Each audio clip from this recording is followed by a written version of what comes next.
Working from home for the first time. If you're dealing with COVID-19, aka coronavirus, and all that, or if you're watching this way in the future and you're just like, hopefully by then everything's back to normal, or we'll be in a new normal by then. If you're watching this in the future or in the current times where we're dealing with COVID-19, aka coronavirus, this video is for you if you want to learn how to work from home.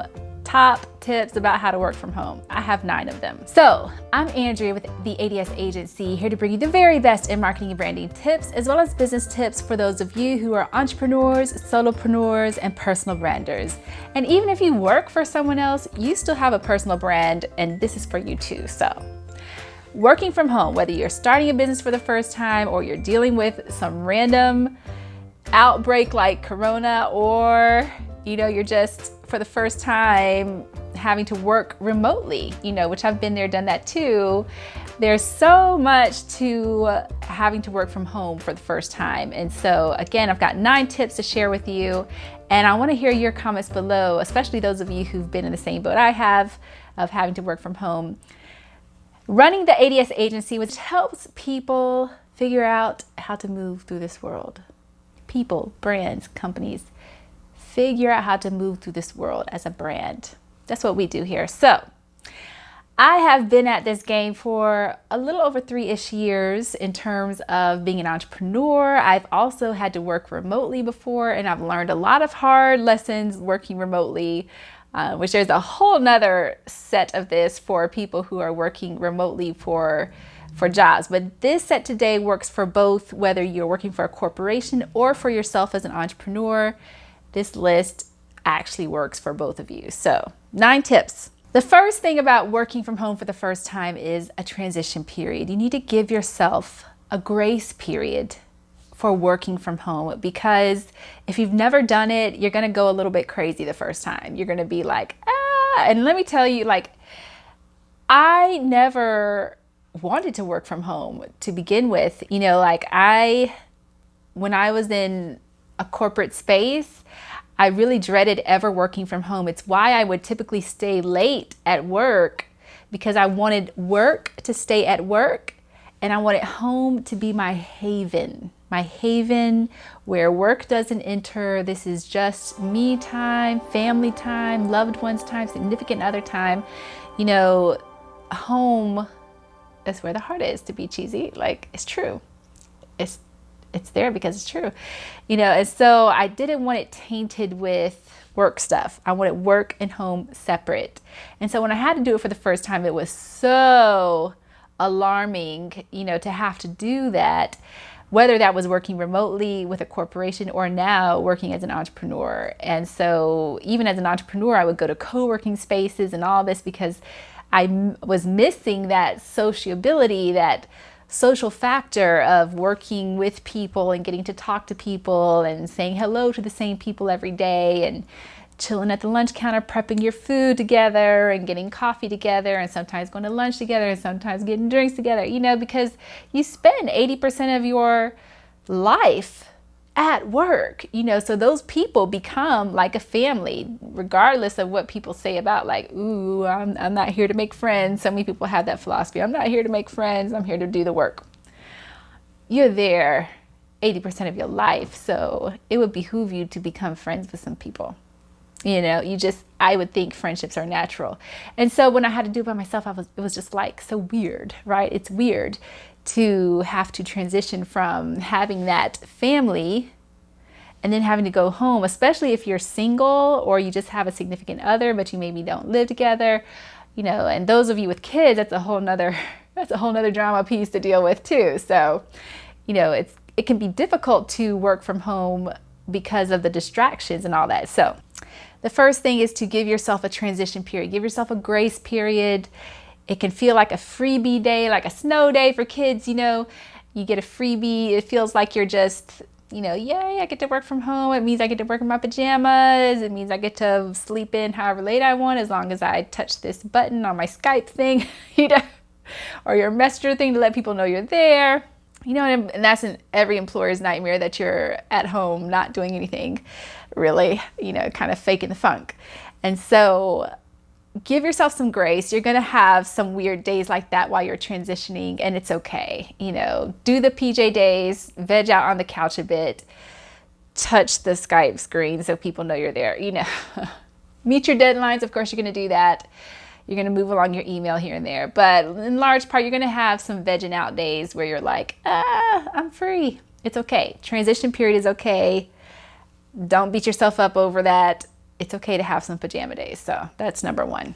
Number two, in this case with the coronavirus, where most people are having to be at home right now, I mean, today's March 16th, 2020.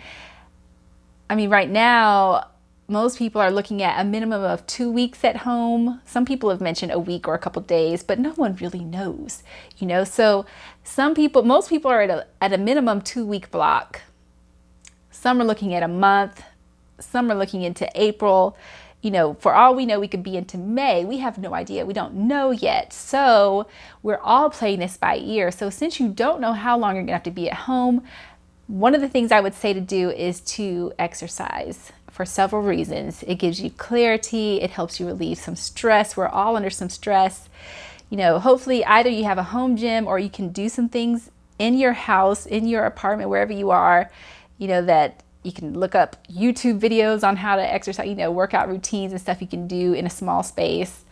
Or hopefully, as long as this isn't banned, you know, which I'm hoping and counting for because this is one of my favorite things to do. I love to walk by the river. So I do a 3-mile walk by the river, 1.5 miles up and back.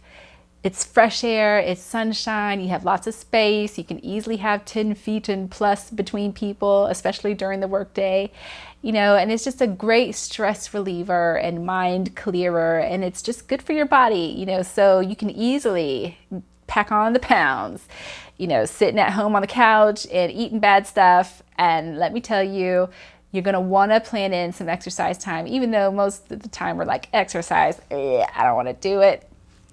Trust me when I tell you, because normally when you're in an office situation, you go out to your car, you drive to work, you may go out for lunch, so you're walking to your car, walking back in, and then, you know, you get up and go to the bathroom a couple of times and blah, blah, blah. You go walk around to talk to people. So you have at least a little bit of walking throughout the day. But when you're at home, it is a real possibility that you could sit in the same chair every day and not move. That, my friends, is bad. They say immobility and sitting is the new sugar or smoking. Sitting is the new smoking. I believe that was a new term a lot of insurance companies are using. Sitting is the new smoking. So remember that. And remember, it's so critical, important for your sanity reasons, for mental health clarity reasons, and just for your physical health to build in some exercise time, okay? I'm just gonna tell you that, and you're not gonna do it at first, but come back to this video and remember, dang, I should do that. It also helps you keep from being depressed. One of the number one goals of this video is to keep you from depression, because working from home can be depressing for a lot of people because you just feel cooped in, you know, you just get cabin fever. It's so true. You're gonna get cabin fever. And so you gotta do these things to help you get over that, to help you not get depressed and not get cabin fever, okay? So exercise is important. Part of that is a miracle morning. So number 3 is miracle mornings. I'm throwing this in because miracle is my word for 2020. Every year we pick one word for the year. I encourage you all to pick one word for the year. It's not too late. You can pick one now. It could be joy, it could be gratefulness like last year, it could be purposeful. Lots of wonderful one words to pick. And so my one word this year is miracle, and it is based off of this book, which I'm almost finished reading, called The Miracle Morning by Hal Elrod. Love it. Love his story. I've talked about his story a couple times on this channel. The Miracle Morning can be as short as 6 minutes. It can be 60 minutes. It can be 90, you know, depending on what kind of time you can carve out for yourself in the morning. And it follows this acronym called SAVERS, as in like lifesavers, as in saving your life. So SAVERS, the acronym, stands for stillness, affirmations, vision, exercise. We talked about exercise, reading, and scribing. It is a power-packed morning. This is the stuff that the best of the best, most quote-unquote successful people in the world have all done elements of these things. And so it really is truly a miraculous morning every time you do it. It just gets your day off right. You're just in a wonderful, centered, beautiful place to start off your day, and you feel motivated for your day. So again, the point of all this is to beat depression, not get cooped up, that feeling of feeling cooped up and cabin fever, so doing something like the Miracle Morning is fantastic for that, let me tell you. So think about miracle mornings. Number 4 is attire. So this attire that I'm wearing, I don't necessarily dress like this just for myself at home. I dress like this for a couple of reasons. If I ever have meetings outside, I did have one meeting today. It was at one new client's house, so it was at her home. It was not 20 people there. They're trying to keep us socially distant, I know, but that was my last in-person meeting, and every meeting from now on is going to be virtual until this is over. Who knows how long that is. For in-person meetings, I will dress up typically, unless my client is a dressed down person, and I'll tone it down a bit. I also dress up for videos. I had a live video today on Instagram. We're doing it every day for the Hello Spring Challenge on Instagram. We're on day 5. You can still jump in if you really want to. So we're going to 8 days, countdown to spring, which is Thursday. And so I typically will dress a little bit, at least for the videos, even on the weekends. It's not just like sweats and stuff. So attire matters, and some people really need attire because all of this is about a frame of mind to do work. You got to do what you need to do to put yourself in a frame of mind to get this work done, because it's critical, it's important. This is your paycheck, this is your business, this is how you feed your family, this is how you feed yourself, pay your bills, all that good stuff. So the work must get done. And part of this is, again, that mentality. So if you need attire to get you in that space where you feel like you're on work mode, do it. If you can do the work and you don't need that attire, doesn't motivate you, and you can do the same work in your sweats and you can feel just as motivated in your pajamas, go girl, go dude, do it, So I'm just telling you some tips to think about in case you get in a little rut, because it's very possible to get in a little rut in these situations. So I want you to think about your attire. Sometimes it just helps to get that fresh shower, dress, even though you're not going anywhere.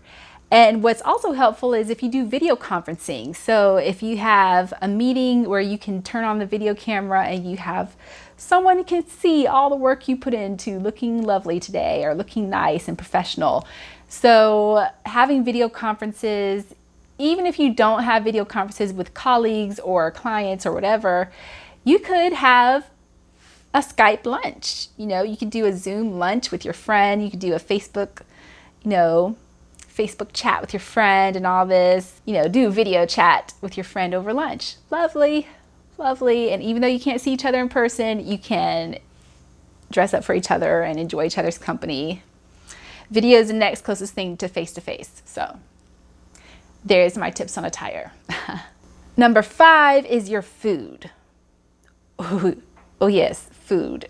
Very important. Again, it is far too easy to get really complacent, and you can gain weight so fast eating apocalyptic junk. If all you got at the store was a bunch of canned food and chips and crap and cookies, guess where that's going? To your waistline. It's gotta go somewhere, so that's why exercise is important. And I'm encouraging you to get real food and cook. Take time to take 10 minutes, boil some eggs, cut up an avocado slice with some orange juice or tea, have yourself a proper breakfast. And, whatever you do normally for work, or do better than you would normally for work.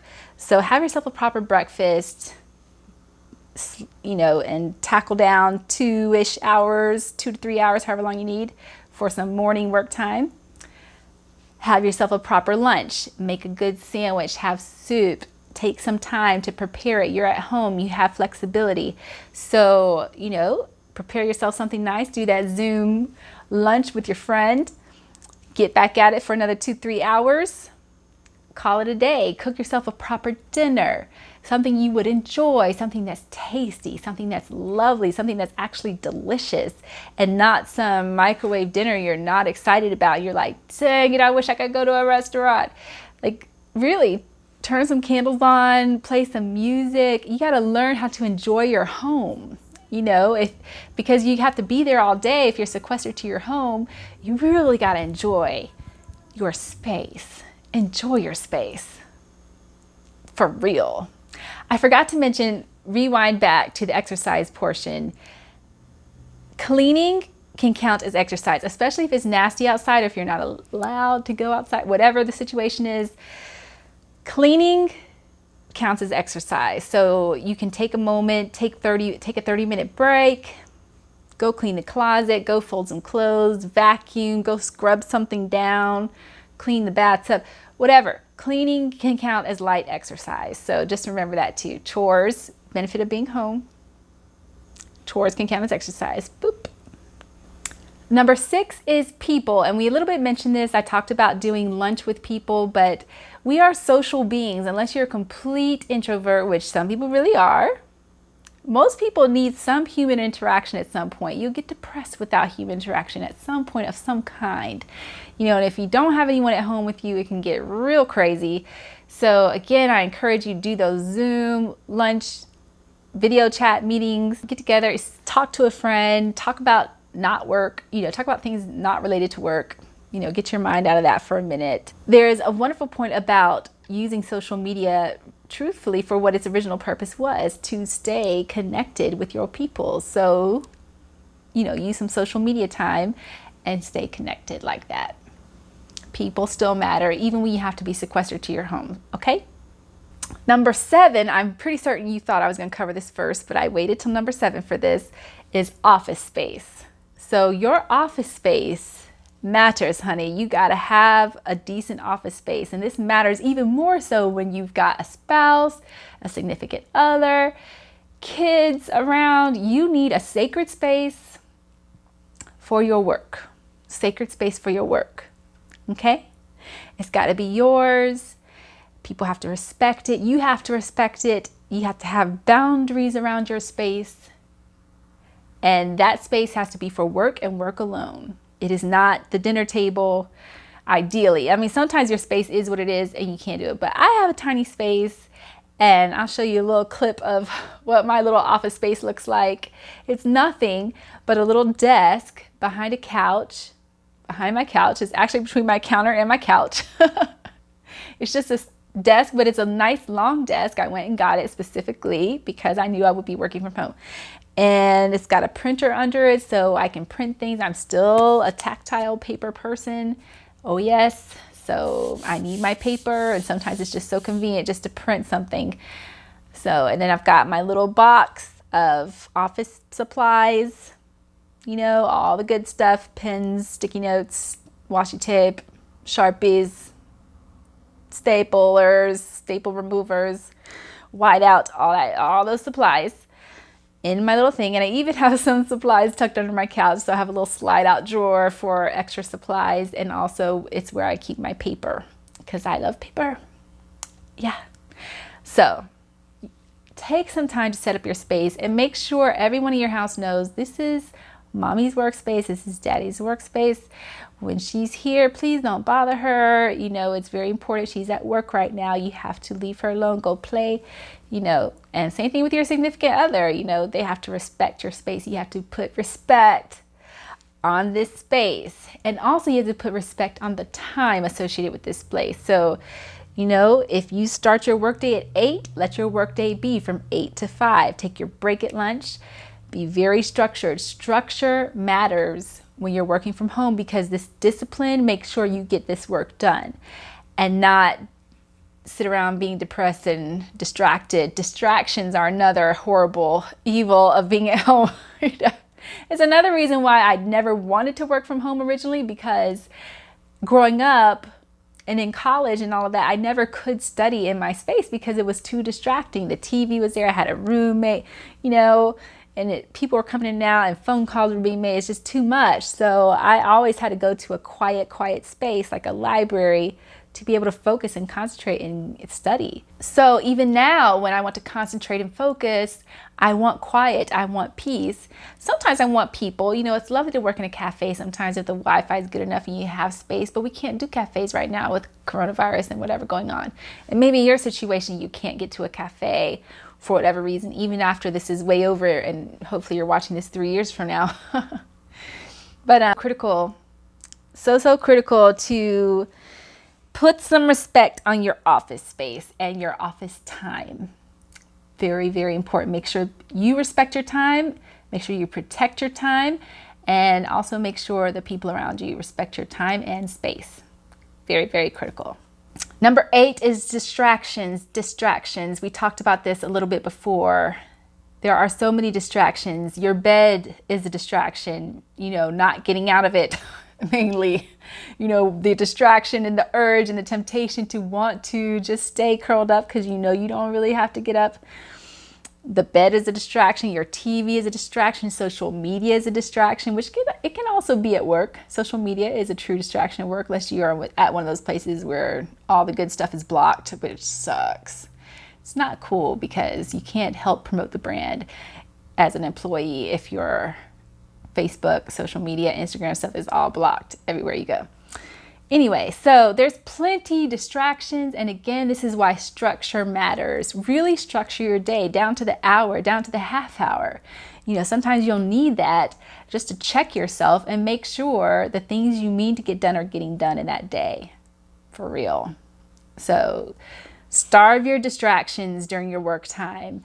And again, separate work from home, even in your home. This is work time, and then you got home time. Work time, you're focused, you're driven, you're getting the work done. Home time, play with the kids, play with the spouse, do whatever you like, go binge watch on Netflix, whatever you do, but keep them separate. I promise you it'll make a world of difference. And that was point number 9. I already covered my own point, separate work from home. So boom, there you got it. Those are the 9 tips. It was allow that transition period, exercise, try a miracle morning, think about your attire, consider your food and cooking, consider people. Don't let yourself go without some socializing, even if it has to be online. It's so critical. Video is about the best we can do, you know, and hopefully you've got some loved ones in your home. So, you know, take some time, spend some time with them. Your office space, distractions, and separating work from playtime. I hope this was so helpful for you. It really is such a challenge to have to be working from home, especially if it is your first time doing that. Okay, so hopefully this gave you some good tips on what you can do to make sure that your home experience working from home is as good as possible. And again, remember the key objective of all this, not to get depressed. To be productive, not to get depressed, to feel joy, to feel happiness in your home, to experience something beautiful, to enjoy the food you eat and not get fat while you're at it. You know, so it's really, you know, making sure you're overall taking care of yourself, self-care. You can call that point number 10, bonus point. Self-care, you know, you got to do it, and it can be difficult transitioning. It took me quite some time to figure that out over these past 3 years, and I hope this video helps you fast track that and learn from some of the lessons that I've learned having to go through this on my own largely. So just know there's a bright side. I adore working from home now. It actually is a wonderful lifesaver. I'm saving money on parking. It's so time efficient. You know, I'm not losing time driving between places like I would, you know, on entrepreneur mode, driving between appointments all the time and all this. So the more I can work from home, the better. And then I can just escape, you know, or venture out when times are normal, just for my social interactions, just to see something different, just to be in a different environment. If you have the opportunity to work remotely outside of a pandemic, then there's a whole nother beautiful world of getting to work out of different places, cafes and all kinds of other places, just to get out and people watch, and, you know, bars included. So, all right, that's it for today. Again, this is Andrea with the ADS Agency. Lovely to have you here. If you like this video, please give it a thumbs up, like it, and also consider subscribing. The button is below if you're here on YouTube. Just hit subscribe and then a little bell will pop up. You want to click that to get notifications so that you don't miss these videos when they come out. Also, if you happen to be listening to this on Google Play, Apple Podcasts, Spotify, any of those places, please do rate and review and subscribe to our podcast. I would so appreciate it. I read all the comments. Love reading your comments. Thank you so much. And otherwise, do follow us on social media wherever you are: Facebook, Twitter, Instagram, and LinkedIn at The ADS Agency. That's THEADS, like ads, like advertising, agency. And say hi. I would love to see you there. I'm just on love mode today. All right, people. You stay safe out there if you're watching this right now during the whole coronavirus outbreak deal. Stay safe. Be good, and we'll see you on the other side. Cheers.